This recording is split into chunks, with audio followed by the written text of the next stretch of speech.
Hello everyone, good evening सभी को। जैसा कि हमने कहा था कि important concept revision series NTPC के लिए शुरू किया था हमने, तो आज उसकी दूसरी क्लास है जिसमें हम आपको आज सक्सेसिव परसेंटेज, एक छोटा सा कॉन्सेप्ट है, उसको समझाऊंगा। तो देखो, सक्सेसिव परसेंटेज होता क्या है। जैसे अगर मान लो किसी चीज़ को हम क्रमागत बढ़ा रहे हैं, जैसे मान लो कोई चीज़ 10% बढ़ी, फिर उसको 10% बढ़ा रहे हैं, फिर 10% बढ़ा रहे हैं।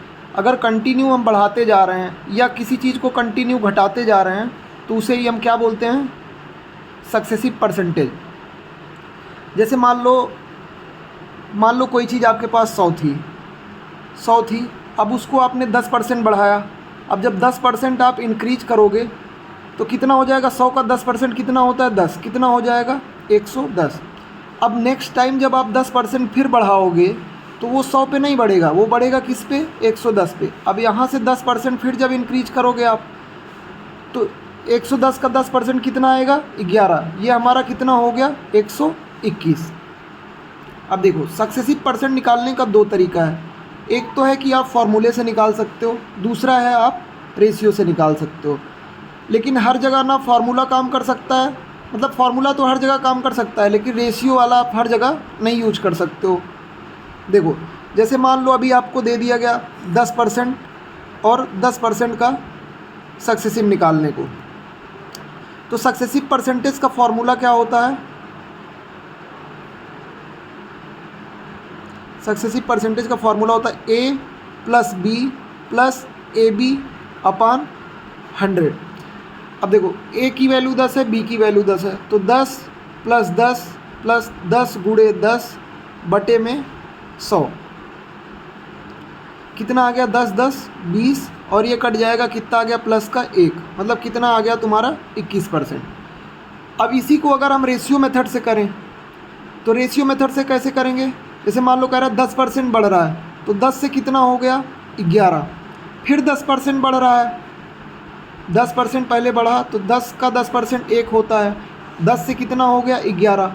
फिर 10 से कितना बढ़ेगा, 11, कितना आ गया हमारा, 121 और 100। तो मतलब 100 से कितना बढ़ा, 21। 100 पे कितना बढ़ा, 21 बढ़ा, मतलब 100 से कितना हो गया, 121। 100 पे कोई चीज़ जितना बढ़ता है या घटता है वही क्या होता है, परसेंट होता है। तो हमारा कितना आ गया, 21%। देखो, चाहे इससे करो या इससे करो, अगर वैल्यू ऐसी है जिसका फ्रैक्शन आपको पता है तो आप रेशियो से कर लो, जल्दी होगा। यदि मान लो वैल्यू आपको इस तरह दे दिया गया, मान लो दे दिया 7% 13% का आपको दे दिया गया सक्सेसिव निकालने को। इसका सक्सेसिव निकालने को अगर आपको दे दिया गया, अब आप इस वाले मेथड से, रेशियो मेथड से नहीं कर सकते, कर सकते हो लेकिन बहुत ज़्यादा टाइम लग जाएगा। तो आपको किससे करना है, इस फार्मूले से। ये जो फार्मूला हमने लिखा है, इस फार्मूले से आपको करना है। कैसे करोगे, फार्मूला हमने क्या लिखा है, A + B + AB अपान 100। तो इसको क्या करोगे, फार्मूले में रखो, 7% + 13% + 7 × 13 बटे 100। तो 13 7 कितना हो गया, 20, प्लस 13 7 91 बटा 100। नीचे 2 जीरो है, 2 अंक बाद ऊपर से दशमलव लग जाएगा, कितना आ जाएगा, 20.91%। ये हमारा आंसर आ जाएगा। अब एक क्वेश्चन मैं आपको दे रहा हूँ, 1-2 क्वेश्चन मैं आपको दे रहा हूँ, आप लोग खुद से करना।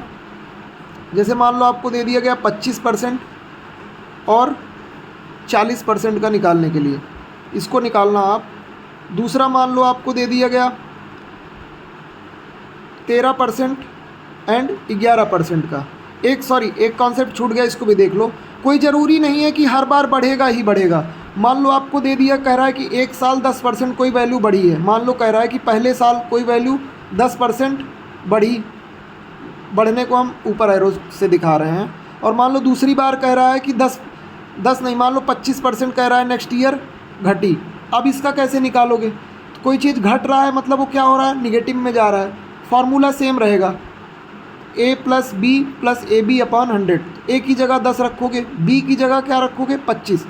25 प्लस लोगे कि माइनस, माइनस लेंगे, क्यों, क्योंकि घट रही है वैल्यू, तो -25 प्लस A × B, A की वैल्यू 10 × B की वैल्यू -25 बटे में कितना, 100। तो कितना आ गया ये माइनस का 5 प्लस प्लस और माइनस का गुणा माइनस, माइनस कितना आ गया 250 बटे में कितना आ गया 100, सॉरी यहाँ कितना आएगा 10 जाएगा, माइनस का 15 आएगा। अब ये कट जाएगा, यहाँ कितना आ गया -2.5, 10 से डिवाइड करोगे कितना आ जाएगा 2.5, कितना आ गया -17.5%। ठीक है, एक होमवर्क में आप माइनस वाला भी ले लो जिसमें डिक्रीज हो रहा है। मान लो दे दिया आपको 11%,